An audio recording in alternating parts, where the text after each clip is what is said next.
It is Monday, September 15, 2025. Good evening, ladies and gentlemen. You're welcome to today's edition of the 6 p.m. English newscast on TBS television. We now take the headlines.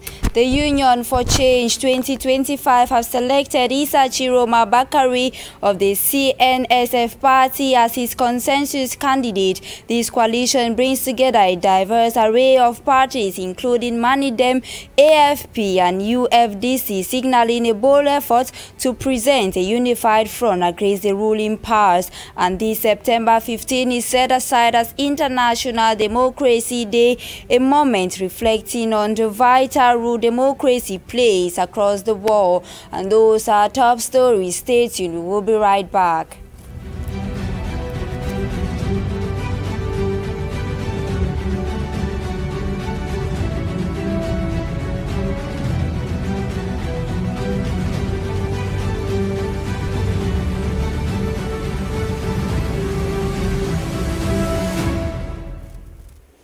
Welcome back, ladies and gentlemen. I am RUGEIYATOU BUBA, and now the news in full.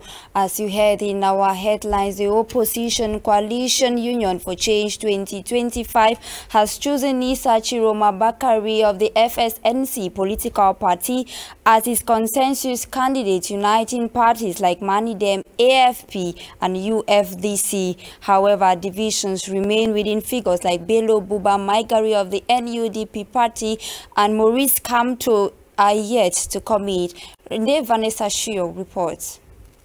The opposition platform Union for Change 2025 has designated TCHIROMA BAKARY, leader of the Cameroon National Salvation Front, the CNSF, as its consensus candidate for the upcoming presidential election.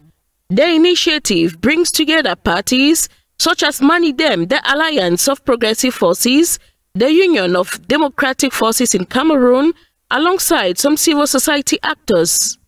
However, not all opposition parties have joined the coalition. Dissenting voices have already emerged, including the National Union for Democracy and Progress UNDP of BUBA Maigari, a heavyweight figure in the Grand North. This illustrates the persistent divisions within the opposition, even in that region. Observers note that the strength of such a coalition will depend on its ability to put aside personal ambitions and focus on the national interest. Critics warn of transactional politics and competing interests among parties seeking to challenge the ruling CPDM. Questions also remain over the position of Maurice CAMEROON of the CRM party. While open to consultations, he has yet to formally align with the Union for Change 2025.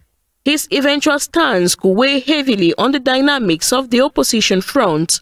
With candidate list expected to be validated by September 12, the coming weeks will reveal whether its coalition can consolidate or falter under the pressure of competing agendas ahead of the October 12, 2025 presidential election. And we still talk politics ahead of the country's presidential elections come October 12, 2025. The Social Democratic Front, the SDF political party of Joshua Osi, is setting up its campaign efforts. Members were called upon recently to turn out massively, making their vote count in shaping the country's future. Our student journalists on internship again their joy reports. The Social Democratic Front, SDF, is intensifying its campaign efforts as Cameroon prepares for the October 12 presidential election. On September 13, members of the party's National Executive Committee met at the Central Regional Headquarters in Yaoundé to review preparations and outline plans for the upcoming vote. The meeting focused on ensuring that the party is ready to engage voters and address any challenges on election day. Well, first of all, I think I'm still the chairman of this party. So I didn't tell you it's the final NEC meeting. We might still have one. But it may as well be the last NEC meeting I'm chairing. Because as you know, the constitution of the SDF doesn't permit the chairman to be the head of state and vice versa. So since we're looking forward to winning this election, it's a very important meeting for all of us. We're taking stock of where we are with our polling agents. You know, we put ourselves on a challenge to have every polling station manned. And so we are in the middle of that exercise right now, getting reports from the field. We are confident that we'll get there before the 11th of October, one day before the election, because from every report, we are around 90% already of the polling stations. Party chairman Joshua Osi said he was pleased with the progress made so far, but emphasized that the real challenge remains securing the ballot. He dismissed the possibility of a last-minute coalition, noting that the SDF's success depends largely on strong voter support and engagement. I guess in the 10 regions, and we will do as much as possible door-to-door campaigning. We want to be as effective as possible, and so we understand that the most important thing is to secure the vote. So we need to be in the polling station, so we're putting 80% of our energy into that, and it takes time and energy to get there. He also expressed approval of the maturity and awareness displayed by Cameroonians at this phase of the election, highlighting their understanding of the importance of participating responsibly. A lot of political maturity, so we are really very enthusiastic about the fact that for once in a political campaign like this one, in a presidential campaign, we'll be talking to people who are politically alert. Calling on Cameroonians to cast their votes wisely, Osi reminded the public that political power ultimately lies in their hands. He urged voters to consider their choices carefully, stressing that a meaningful vote can shape the future of the nation. As you heard in our headlines, this September 15 is set aside as the International Day of Democracy, a day in which accent is laid on this form of governance dominant in the world. For this year's edition, our reporter Mange Venasius looks at the democracy situation of the country. His report. In the very words of the former U.S. President Abraham Lincoln, democracy is a government of the people, by the people, for the people. A form of government that is rooted on core values such as majority rule, protection of minority rights, respect for human rights, freedom of speech, freedom of assembly, and freedom of religion, equality before the law with regular and competitive elections. The notion of democracy in Cameroon dates back to the post-colonial multi-party beginnings, then the federal era and a single-party rule when the then president Amadou Ahidjo suppressed opposition parties and led a single-party system in 1966. His successor in 1982 followed the same path till the wind of change came in the early 90s under intense domestic and international pressure. According to the 2025 Freedom House Index, Cameroon is classified as not free, scoring 15 on 100.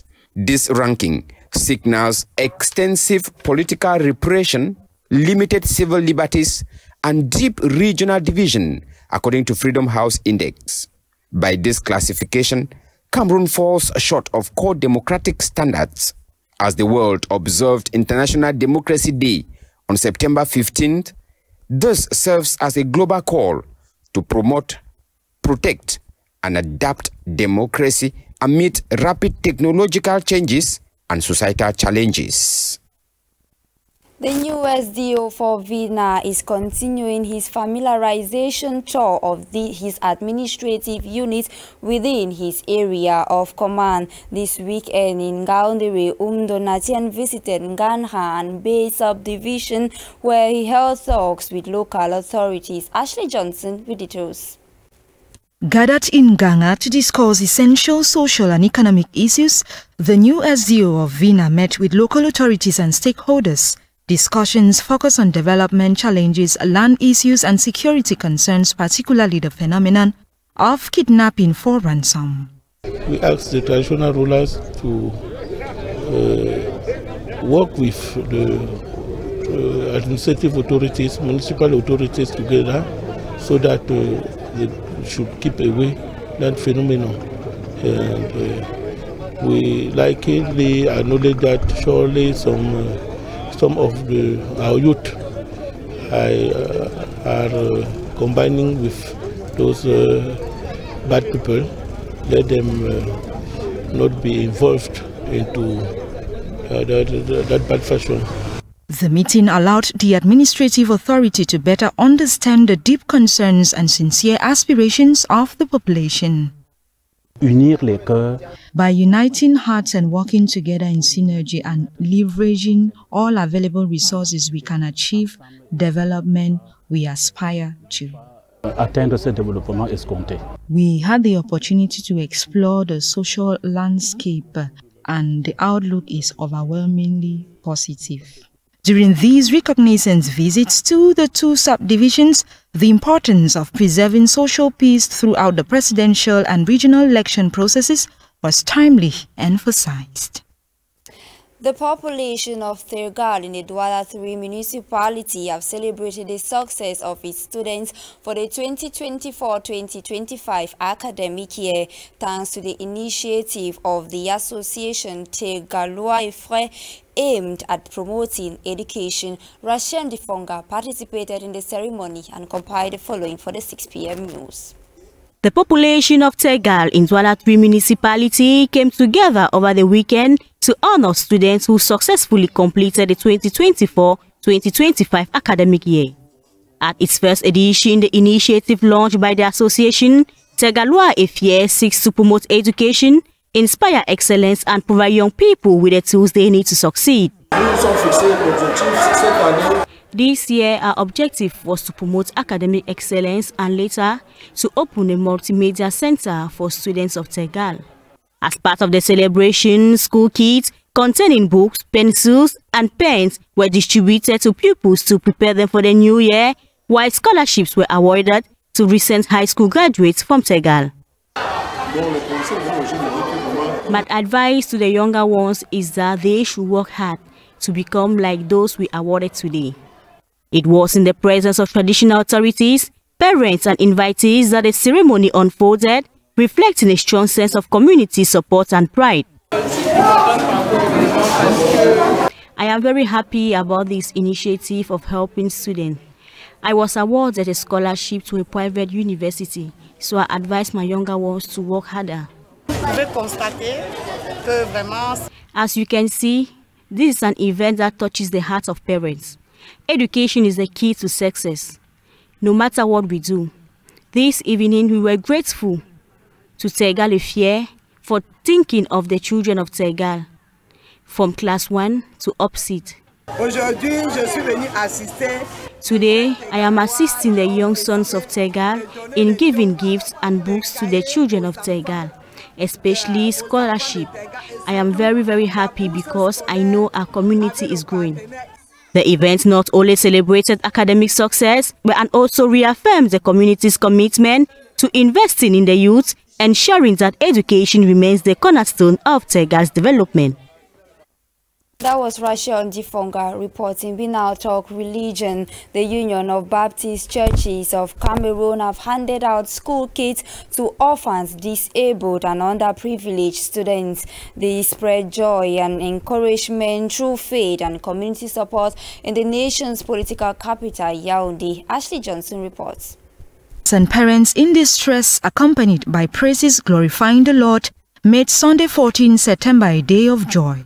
School kits were handed out to orphan students, those with disabilities and children from disadvantaged families within the Union of Baptist Churches of Cameroon, dubbed UEBC, bringing comfort to the recipients' hearts. We would like to thank the church for giving us the school kits.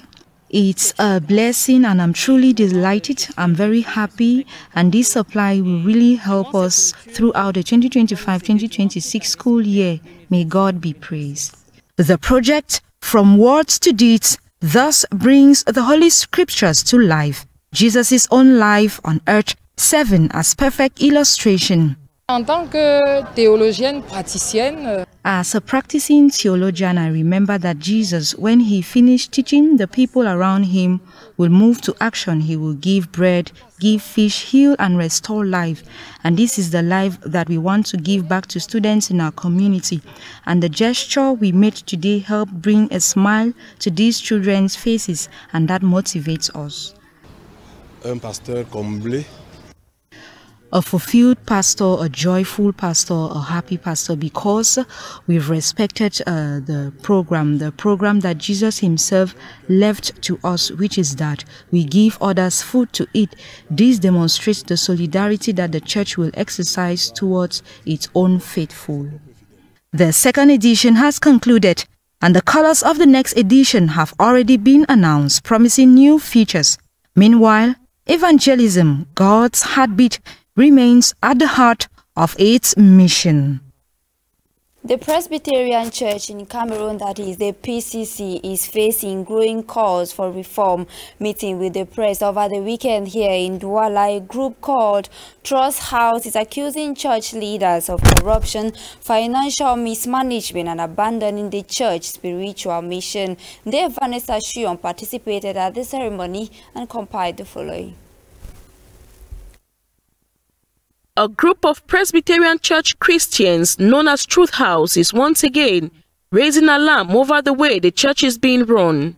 At a press conference in Douala, September 13, 2025, the group said the Presbyterian Church in Cameroon is in chains and needs to be set free. The people who have been elected and who have been put in positions are not able to do their work effectively because they are living in the shadow of people who are supposed to have left. We have the impression that the city moderator's hands are tied and he cannot take any decision. And that's why Truth House, in all its, its good intention to assist the moderator in his work, has not succeeded because, he's still tied to the old order. And the old order is that, no, you exclude some people, calling them enemies of the church. They pointed to the upcoming annual Thanksgiving, describing it as a money-making event with no clear account of how the funds are used. They should allow Christians to appreciate what God has done in their lives, not impose a levy on them. Because nowhere in the Bible is there prescribed a levy for harvest. And secondly, the harvest money should be transparently used. I mean, the Christian who gives money for harvest should be able to know that this money was used for this and this purpose. This is the amount that came in. This is the amount that we used for this and this purpose. This is what is left, and this is what we intend. They also question why parents should pay for the construction of schools and hospitals if their families cannot afford to use them. The group accuses church leaders of corruption, financial mismanagement and turning away from the church's true spiritual mission. We are talking about the body of Christ and spirituality. And we just want Christians to know that awareness is the best focus in life. The enemies of the church, or those who are stabilizing the church, are those who have ruined the constitution of the church, who have raped, diluted it, their interests. They are the ones who are looting and plundering the church, pilfering and pillaging the church. They are the ones who are using the social media. According to them, the former moderator still influences decisions, leaving the current leadership unable to act independently. Usually, when a moderator or an official has come to the end of his tenure of office, he goes away. So that you give a free hand to the person who is acting.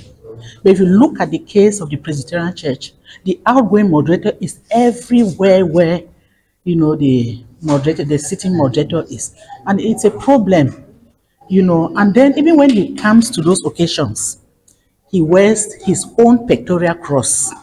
That pectoral cross is supposed to be worn only by the city moderator. They argue that only justice, equity and transparency can bring stability and growth to the church. The group says reforms are urgently needed to restore the Presbyterian Church in Cameroon to its mission of service, integrity and spiritual leadership. And it is with that report I'll wrap today's edition of the 6 p.m. English newscast on DBS television. Do not go away. The French news will be at your service at exactly 7:45 p.m. with Katin Nanju. Until then, goodbye.